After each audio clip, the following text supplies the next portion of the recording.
Incoming transmission. Picture this. A recording studio somewhere far, far away.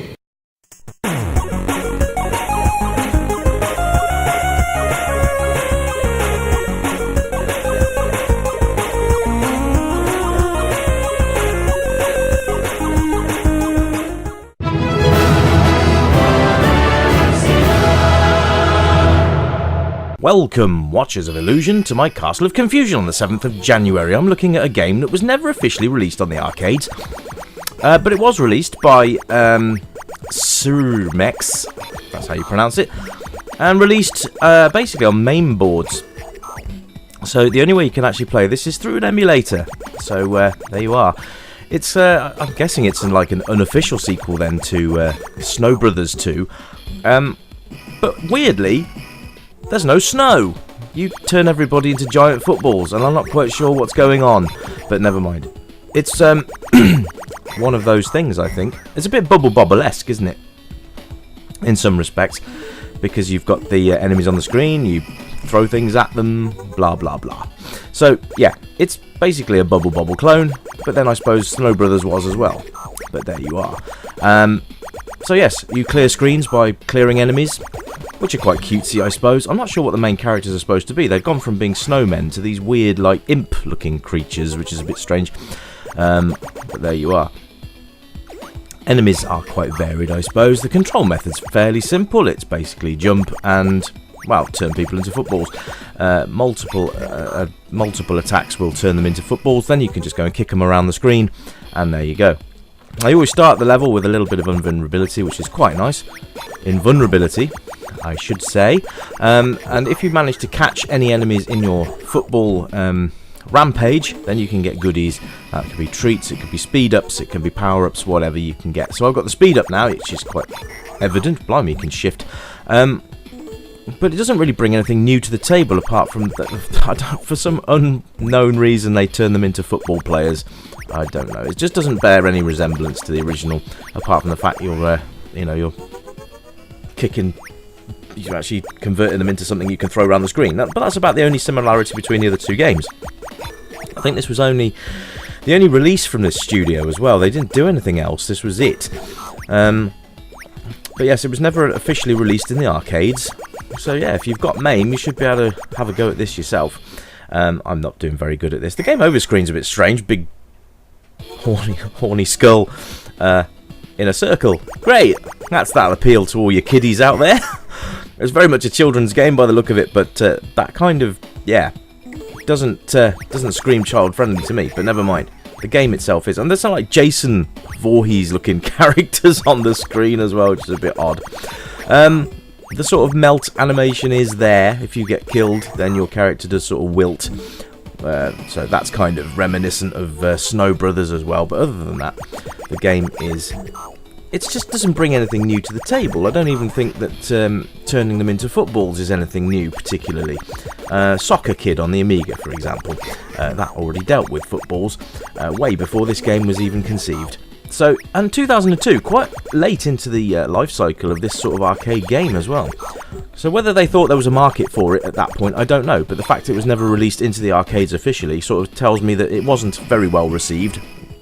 If anyone knows any more information about the company that did this game, then please leave me a note in the comments. I always like to hear what you guys have to say. Some of you have vast knowledge, and others I just enjoy my ramblings, but there we are. So yeah, if you can help me out with that, if you know why this game was never released, then let me know. I did have a look and I couldn't see anything, but maybe you guys do know, so let me know. Maybe you worked for the company. Ooh, that would be a good one. So yeah, let me know in the comments why this game didn't do very well, or why it wasn't released into the arcades at all. I mean, it's all right. It's nothing new, like I said, but the fact there's a two-player cooperative mode is always a bonus. But it really is just basically Parasol Stars, Rainbow Islands, that sort of thing, Bubble Bobble, wrapped up in a different graphic package. So there we are. I mean, the enemy types aren't too varied. I mean, there's lots of them, but we're already on a few screens in, and we haven't seen anything new. There's like that gun turret. I can't get this guy without him coming down here to me, so let's wait for him. Oh, I'm guessing that big Play-Doh splodge that just appeared, that's like the your time is up sort of thing, so you need to clear the screen before he comes up and hits you. As far as sound goes, there's nothing really there either to sort of, you know, write home about. It's a bit disappointing all in all, just purely for the fact that they haven't really thought about how we can make this game better, how can we make Snow Brothers even more entertaining, because the first two games were pretty damn good, to be quite honest with you. But unfortunately, this game doesn't, it just doesn't scream the same quality that we've had before from the Snow Brothers series. And I was quite excited to play this because I like the Snow Brothers titles, and it was a bit disappointing, to be quite honest with you. I mean, Rodland did this better. You know, I just think they've just tried to turn it on its head a bit too much. Should have kept the snow element. That's why it's called Snow Brothers, not Football Brothers. Other than that, you know, you might enjoy this game, you might not. It depends if you're a platform fan. If you haven't played any of the other Snow Brothers games, you might enjoy this. I don't know. Maybe if you like enjoy Bubble Bobble, you'll enjoy that too. The backgrounds are a bit weird as well. We've got this the Tyrannosaurus Rex. Well, the boss is quite cool drawn actually. Weird background. So I'm guessing we have to kick the football at him. We have to make these guys into footballs and kick them at him, I suppose. Because if you can see there, I am hitting him, but his energy bar shown up in the top of the screen there just isn't doing anything. So I'm guessing we just have to avoid him and throw his stuff back at him. I'm guessing that's how it works. So we'll have a go at this, if we can actually clear this step. Oops, the daisy got hit by that one, but never mind. It's that T-Rex looks ever so happy with himself. Yes, I'm starting to make some damage. Oh, blimey, never mind. Let's have a quick look at the UI as well. So in the top left, you can see there's my lives and my score, with a high score of 40,000 in the middle. Every time I hit him, I'm getting big points, which is great. I wonder if I'll get more points when I actually hit him with a football. Oh, there we go. Let's get some quite good points there. Look, 3,480 already. So there we are. And now he's on fire. I've got 2 things left to hit him with. 2 of his life balls left, and then I suppose we're on to stage 2. I just want to see if there's anything different. I'm guessing there probably won't be much difference in the levels. It's just a shame this didn't come along earlier. I think it would have stood a better chance if it was earlier in this sort of genre of game. I think it was a bit too late an entry, especially 2002. I think where were we in 2002 with games?